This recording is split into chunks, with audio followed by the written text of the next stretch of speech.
Halo, selamat pagi anak-anak ibu. Selamat berjumpa kembali. Apakah kamu sudah sarapan? Dan ingat, jangan lupa untuk selalu berdoa sebelum memulai aktivitas.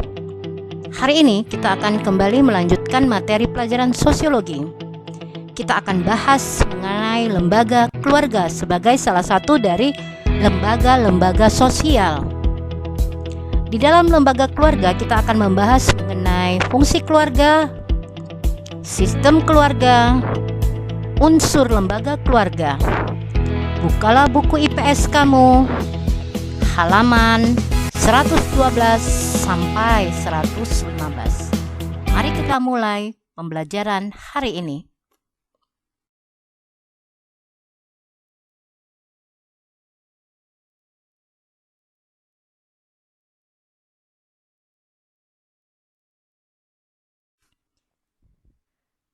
Sebelum kita bahas ke materi inti, Ibu ingin bertanya, apa ya arti keluarga? Oke, keluarga adalah unit sosial yang terkecil. Unit sosial berarti kelompok sosial yang terkecil yang terhimpun di dalam suatu masyarakat, di mana di dalam sebuah keluarga terdiri dari beberapa individu yang akan melakukan hubungan sosial sesama individu tersebut. Keluarga itu terbentuk dari hasil perkawinan. Jadi, keluarga bisa terjadi karena melalui perkawinan.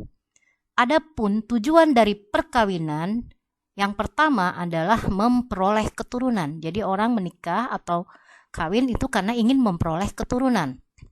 Lalu kemudian meningkatkan status sosial. Terjadi perubahan status ke arah yang lebih baik setelah dia melakukan ikatan perkawinan. Dan yang ketiga, menyatukan hubungan kekerabatan. Karena dalam perkawinan itu ada kelompok-kelompok kekerabatan yang disatukan sehingga menjadi satu kesatuan yang merupakan bagian dari sebuah keluarga yang lebih besar.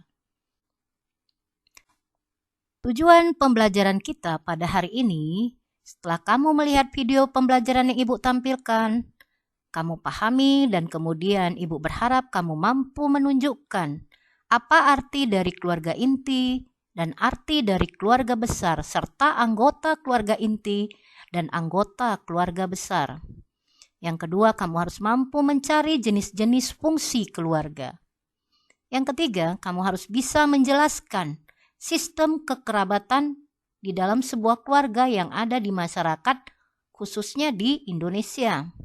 Dan yang terakhir, kamu harus mampu menunjukkan unsur-unsur keluarga yang umum yang berlaku di masyarakat Indonesia.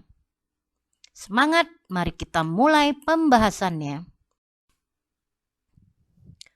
Fungsi keluarga yang pertama adalah fungsi reproduksi. Artinya, salah satu fungsi keluarga adalah meneruskan keturunan. Jadi ketika orang menikah dan melakukan ikatan perkawinan, mereka pasti ingin memiliki anak sebagai keturunan. Itulah fungsi reproduksi di dalam sebuah keluarga. Yang kedua, fungsi keluarga adalah fungsi perlindungan. Jadi dalam keluarga itu seharusnya seorang anak akan mendapatkan rasa aman di dalam lingkungan keluarganya. Yang ketiga, fungsi sosialisasi.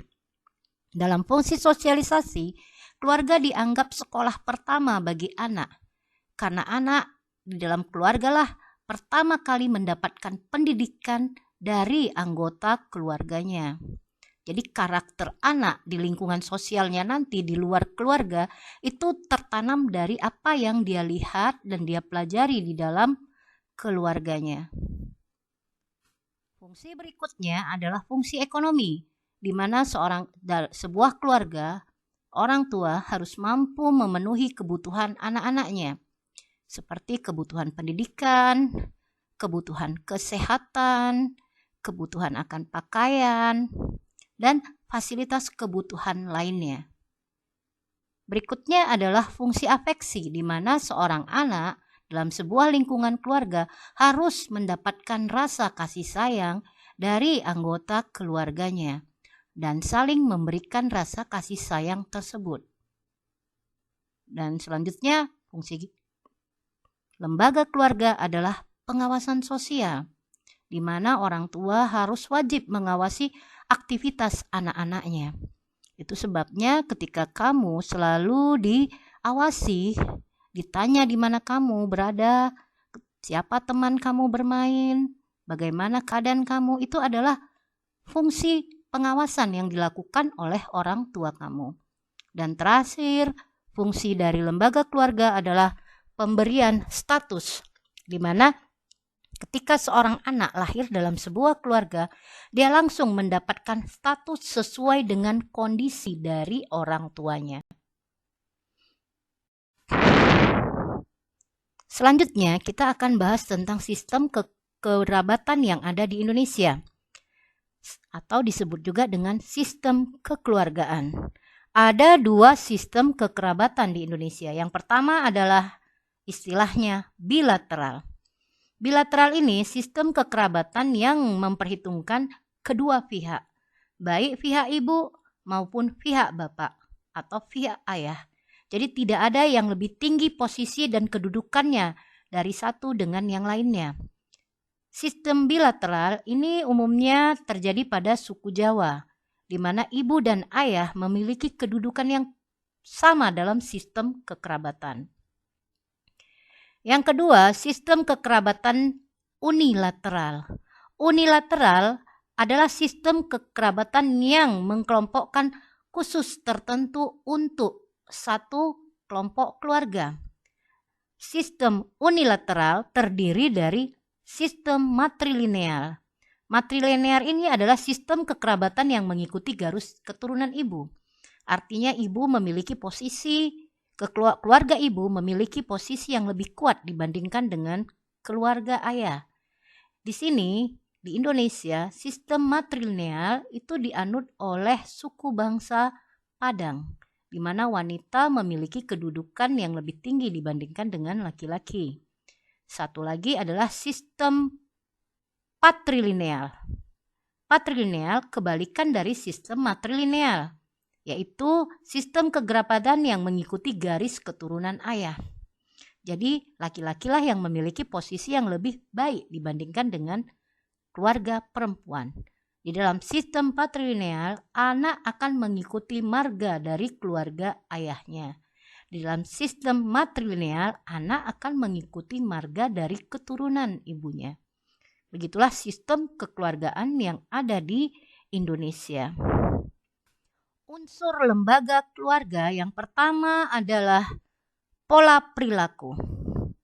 Di pola perilaku itu terdapat rasa kasih sayang, kesetiaan dalam lingkungan keluarga, rasa tanggung jawab dan saling memiliki, patuh terhadap aturan yang berlaku di dalam lingkungan keluarga, dan rasa saling menghormati dalam kelompok keluarga. Dan ini sudah pasti hal-hal yang diajarkan oleh orang tua sebagai bentuk fungsi sosialisasi lembaga keluarga tentang kasih sayang, kepatuhan, rasa hormat, dan tanggung jawab. Yang kedua, unsur lembaga keluarga adalah unsur budaya. Unsur budaya ini misalnya salah satunya adalah kebutuhan untuk acara perkawinan. Misalnya apa? Misalnya tentang mas kawinnya, cincin kawin, busana pengantin, kemudian lokasi acara dan upacara perkawinan tersebut. Dan satu lagi untuk unsur lembaga budaya adalah kebutuhan rumah tangga. Jadi setelah ada perkawinan, pasti ada kebutuhan di dalam rumah tangga tersebut. Misalnya rumah, kemudian alat-alat rumah tangga, dan kendaraan yang akan digunakan dalam beraktivitas. Unsur lembaga lainnya adalah kode spesialisasi. Ini maksudnya adalah hal-hal yang khusus yang ada di dalam keluarga. Seperti adanya surat nikah sebagai surat pernyataan izin perkawinan. Kemudian ada hukum-hukum perkawinan yang harus dipatuhi oleh pasangan yang sudah memiliki ikatan perkawinan. Kemudian tentang keturunan. Di sini hak-hak dari anak itu juga diatur oleh undang-undang. Jadi orang tua harus mematuhi apapun yang terjadi atau terdapat di dalam peraturan tentang undang-undang perlindungan anak di dalam sebuah keluarga. Terakhir, unsur lembaga adalah ideologi. Ideologi ini seperti kepercayaan, keyakinan. Di sini mencakup rasa cinta, kemudian kasih sayang, keterbukaan di antara sesama anggota keluarga. Kemudian familisme. Familisme ini adalah tentang kedudukan masing-masing anggota keluarga di dalam lingkungan keluarga. Kedudukan ayah sebagai apa, kedudukan ibu, kedudukan anak yang paling tua, dan kedudukan yang paling kecil. Itu contohnya. Oke, jadi itulah mengenai unsur lembaga keluarga di dalam lembaga keluarga. Sampailah kita kepada penutup pada hari ini. Coba kamu lihat ilustrasi yang Ibu sampaikan. Lihat gambar dari apa yang Ibu sampaikan. Kemudian Ibu bertanya, kira-kira fungsi keluarga apa yang tidak diterima oleh si anak dalam gambar ini? Jawaban kamu buat di kolom komentar di bawah video pembelajaran yang Ibu tampilkan. Rasa kamu paham dengan apa yang Ibu maksudkan untuk kesimpulan penutup ini.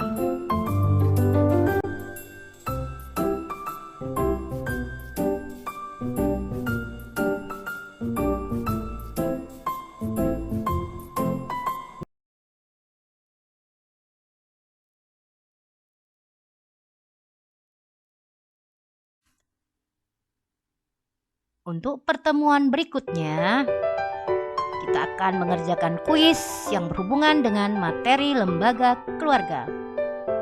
Tetap semangat melaksanakan daring, melaksanakan tugas-tugas, tetap menjaga kesehatan. Terima kasih sudah melihat video pembelajaran yang Ibu tampilkan. Sampai berjumpa pada pertemuan berikutnya.